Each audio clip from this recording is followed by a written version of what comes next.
You all know that one of the joys of this community is that we have so many incredible teachers of Torah, and I have the honor today of introducing one of them, who you know very well, so he really needs no introduction. But we get to learn this morning from Rabbi Brad Artson, without whom I certainly would not be a rabbi, and I know that that's true for many of us in this room and country, but it's definitely true for me, so ask him about that one day, or don't. But he really is a teacher to all of us, not just of Torah, but just of how to be a person in the world. And we get to see him and witness him here in this community every week. And so it's easy to become complacent about these incredible teachers who we have in our midst because we see them so often. But really, he is one of the best, and it's always an honor to learn with and from him. So without further ado, Rabbi Artson.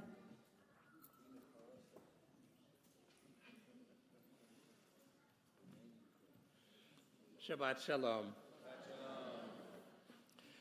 I generally precede my remarks here with an expression of gratitude, and I am feeling overwhelmed, so I just need to say thank you, Ikar. I know that the Artsons are a complicated family to have in your congregation, and you make us feel so nurtured and cared for.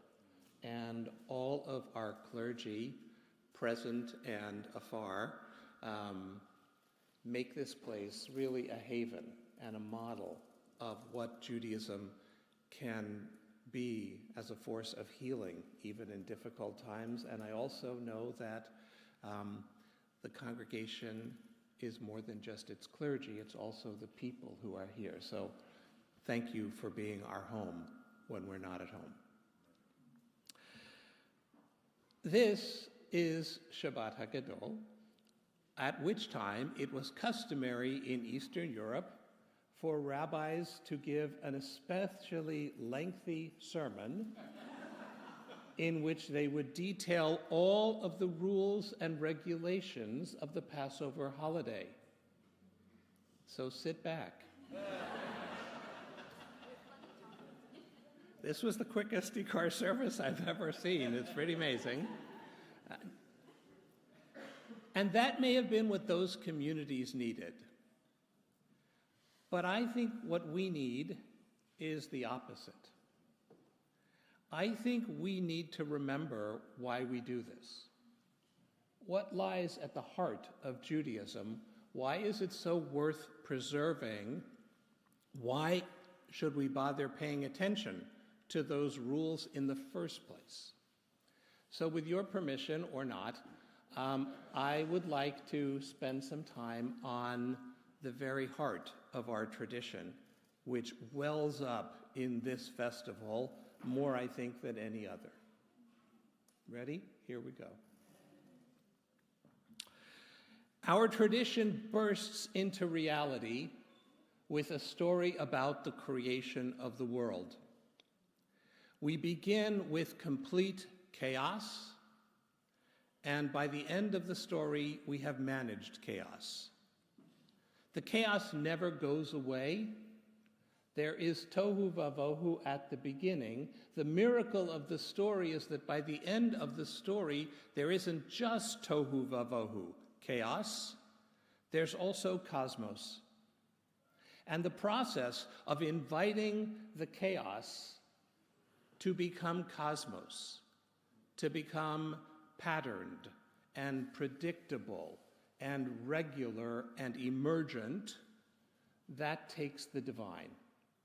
And so the God is always and ever luring all of creation into a complexifying relationship that deepens and grows. If you look at the creation story, one of the things that always catches my attention is it goes from simple to more and more complex.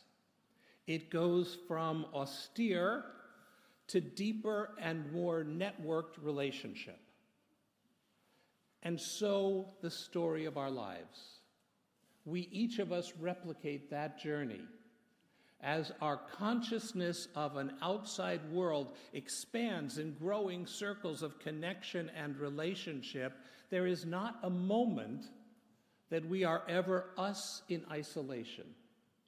We are always engaged, involved, and who we are in the process of becoming is always and eternally shaped in response to the becomings all around us.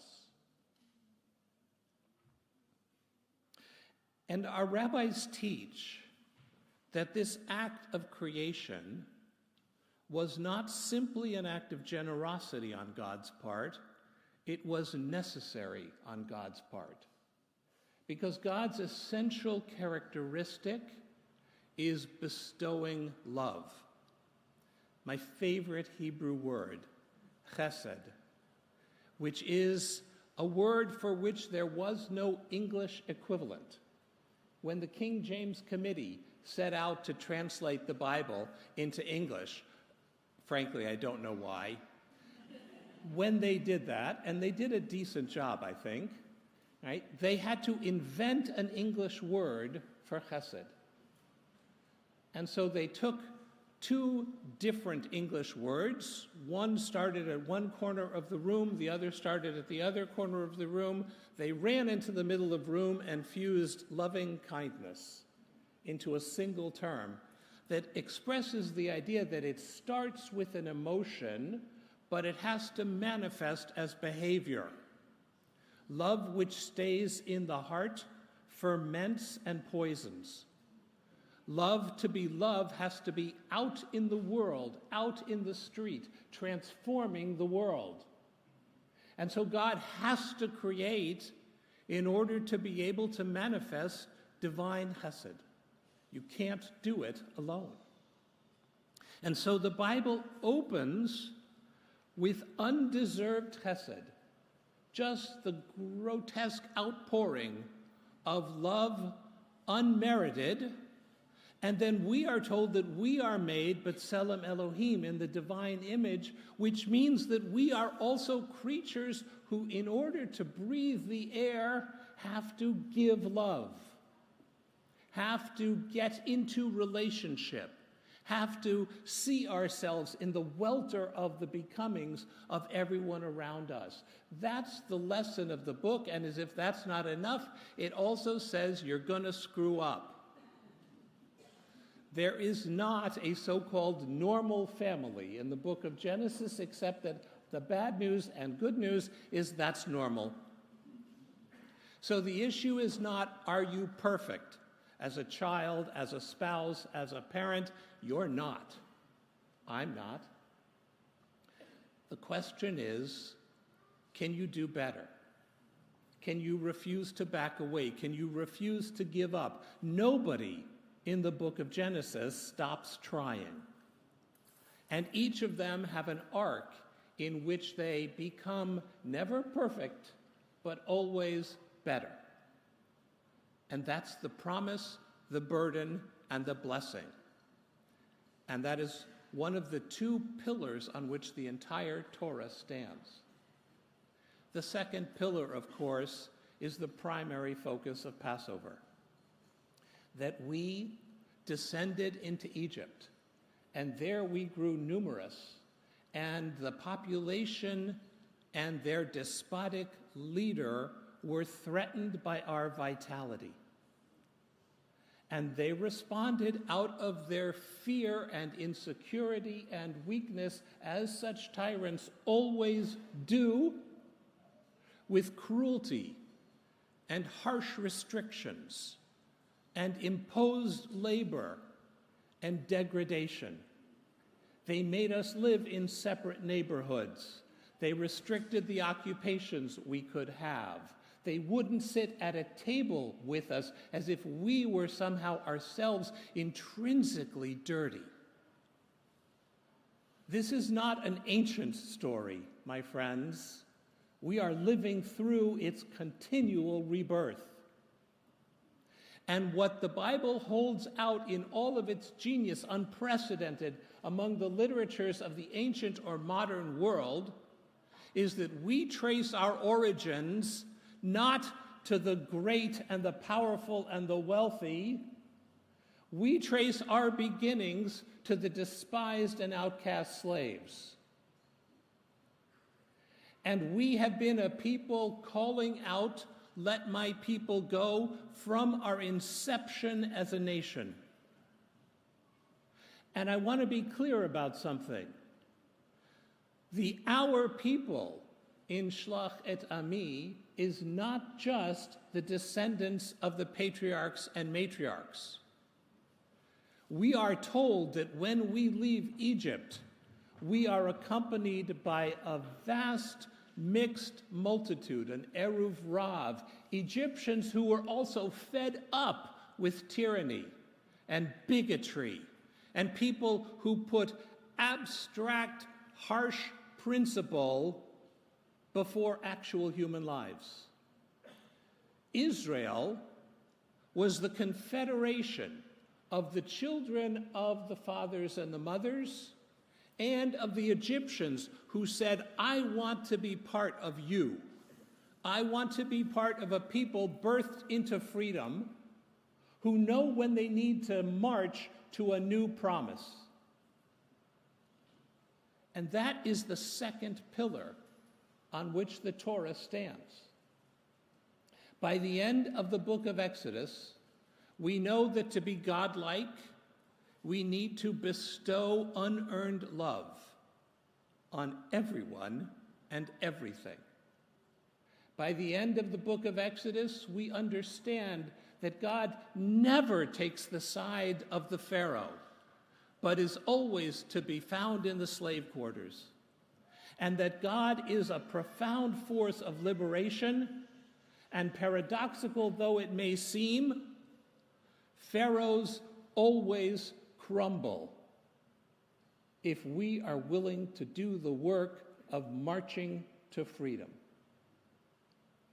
And the rest of the Bible is the details. Now, it turns out details matter. You cannot just love abstractly. You have to actually remember birthdays and anniversaries. Not that I would know such things. You have to be able to notice when someone needs actual help. You need to be able to roll up your sleeves and do your work. So the fact that the end of Exodus, Leviticus, and Numbers are all details is not to trivialize them. They are remarkable. There is no Torah without them. But if you only have the details, and you forget the two pillars on which it stands, then the rules become idolatry. And you risk, with those very tools of liberation, becoming the new Pharaoh. I say that mindful of the fact that the two countries I love most in the world are causing me more pain than I can ever remember. That does not mean I am not a patriot, and it does not mean I back away from my love of those two nations. Never, never. But my love inspires me to root myself in the chesed of our tradition, in the tzedek, the justice of our tradition, and the need to heed the call. You may not answer Pharaoh. You may not contribute to the pyramids in which he immured living slaves and killed them for his own glory. It is a sin. You must march yourself to freedom by whatever means available, and you must stand in the light of that freedom so that others may do the same. That is our tradition. That is why the rules matter. That is why we're going to have the world's oldest and longest dinner tonight.